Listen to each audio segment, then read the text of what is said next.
Classical Kyle. Yes. Ever since you've known me as a man that appreciates the finer things in life. This is true. Right? The decadence of the Palace of Versailles. I love it. The luxury of a well-appointed Volvo. And the economy of the Applebee's after 9 half-off appetizers list. But there's one area of the finer things that has eluded me all these years, especially on guitar, and that is Baroque guitar. Yes. Which you know a little bit about. I do know a little bit about. Baroque is just a term that I use to sound fancy sometimes. I have no idea what Baroque guitar is. I don't know anything about like different eras of classical music. You are a legit professor of classical music, so please educate me. Well, the Baroque period is a broad era from 1600 to 1750. Okay. And it encompasses a lot of music, early Baroque and late Baroque. Oh. So in the Baroque era, in the early period, there was a Baroque guitar. All right. And in the late period, most of the music that we play is from Bach or Weiss, Sylvius Leopold Weiss, so a composer not. So Bach would be like the boneless chicken wings of the Baroque composers, or is he more like this spin artichoke dip? If you had to say, I think he's the spinach artichoke dip. Okay, all right, that's fair. Maybe because I like it more. Okay. Or the boneless chicken. Never mind. So the era encompasses a lot of different music. The early stuff was played on a guitar that was much smaller. Okay. And the strings were set in courses. Okay. And what that means is 2 strings per course. So it was a 5-course guitar. The top E string was typically just 1 string.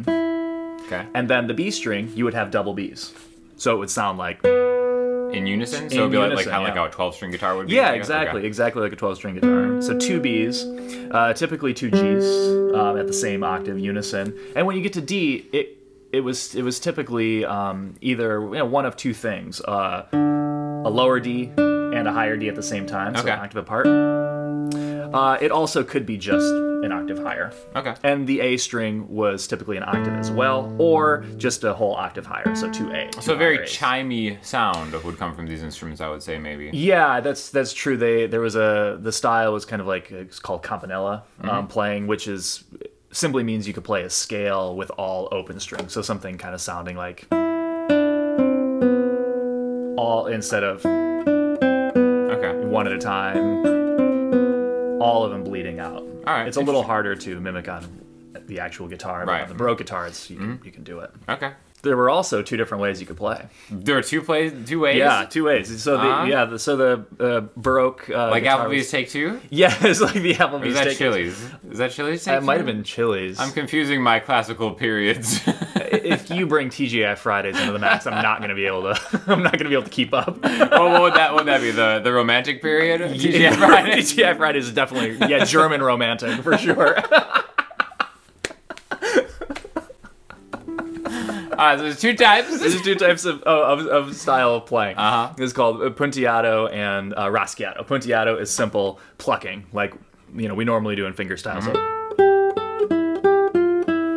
So playing with the fingers, like that. Okay. Arpeggiating a chord. And then raschiato, most of us have heard the name. It's simple strumming. It's my style. So they call me the Rascal of Raschiato. Yeah, the Rascal of Raschiato. Regions. Yeah. Yeah. So there's a typical. There were a lot of pieces were just simply written out with chords, and so you would improvise over it. So.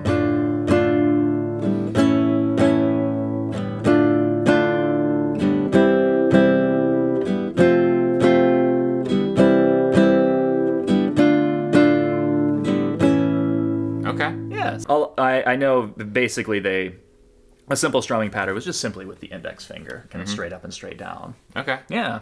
Cool. So what are some characteristics of Baroque era guitar music or music in general? The Baroque era is full of, especially in the later period, but some in the early period, with counterpoint. It's filled with counterpoint. So what's counterpoint for the people who don't know? Counterpoint is simply multiple voices being played at once in separate lines, so different from simple harmony. Okay. So the difference would be something like, I'll give an example from the classical period. The classical period was much more melody and accompaniment. So. Okay.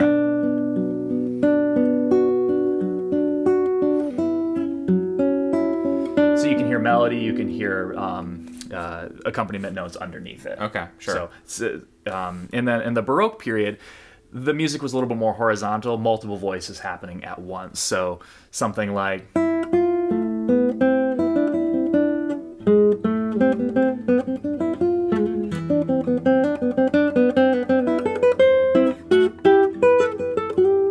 Okay. I messed up the end a little bit there, but yeah. Or the famous Tenacious D.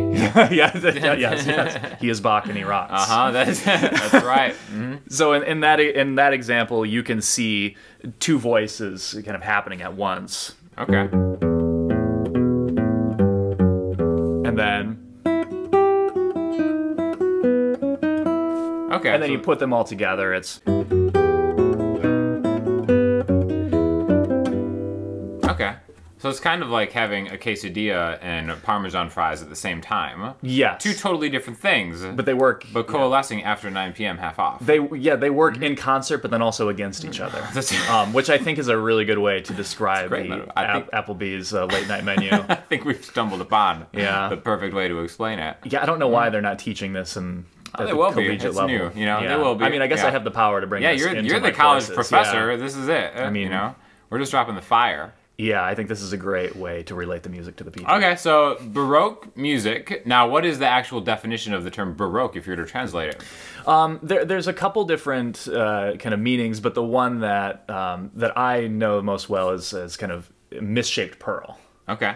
And it was thought of as a kind of an insult at the time. Especially late Baroque music was heard to be very harsh and dissonant. Mm-hmm. They were using a lot of harmonies, a lot of intervals that were harsh to the ear. For instance, Bach used a lot of intervals of a seventh, so something like that interval. Bluesy. Yeah, right. Yeah, so this to jumping up here. It's a very kind of harsh sound, especially coming out of the Renaissance. That was very, very tonal. Okay. That's kind of interesting to think of it that way. Yeah, so the music Baroque was thought of as kind of a harsh style of music. Very like a hard misshapen pearl. Yeah, yeah. That's very interesting. Huh? Well, cool. All right, so any other examples of something that is like very Baroque? Yeah, I can play a nice early example for you that kind of has a little bit of strumming in it. Okay.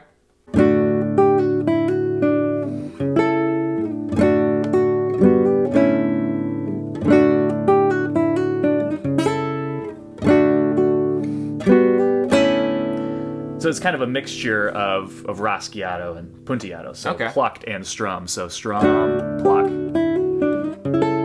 strum. Interesting. And players now, I mean, people who play the Baroque guitar now would improvise on that. So they would make a lot of stuff up in between. They would do different strumming patterns. But that's just the basics. Yeah, that's kind of the basics. And a lot of this was written out like that. They would have written out tablature and then chords in the tablature as well. One thing that you actually taught me was I thought tabs were more of a recent thing. No, I was wrong. Even before UltimateGuitar.com, tabs existed for guitar. It's very hard for me to think of a time when Ultimate Guitar didn't exist. It is hard. I feel like it's timeless. I think of a utopian society. The Thomas Morian utopian society. The pre-Ultimate Guitar forums. It's a magical place, But apparently, so this predates the staff for guitar. Right? Yes. Before guitar music or vihuela music or lute music was written down on the staff, it was written in tablature. There were a few different kinds: Spanish, Italian, and French. Spanish and Italian used numbers, much like exactly like we use now. That's the cool. only difference is that they would write rhythms on top, so you knew what it sounded like. Now we just kind of see numbers, then we listen to the tune. Right, and you have to use your ear to figure out. And then French tablature was written in letters. So A on tablature would be an open string. B would be second. C, D, E, F, G, so on and so forth. Now you're just confusing me. It's a little difficult to read at first, but once you get the hang of it, it makes a lot of sense. But yeah, I think it's just been interesting learning a little bit about kind of like old school guitar. Yeah, as I call it.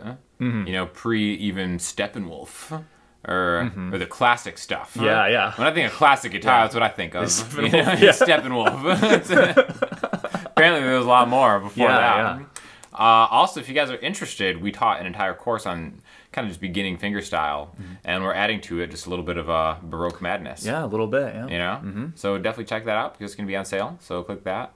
Link in the description. Classical Kyle, thank you for coming. And can you play us out with a little Baroque tune? Oh, yeah, perhaps? I can. And Please do. And Sean, thank you for having me as always. Well, anytime.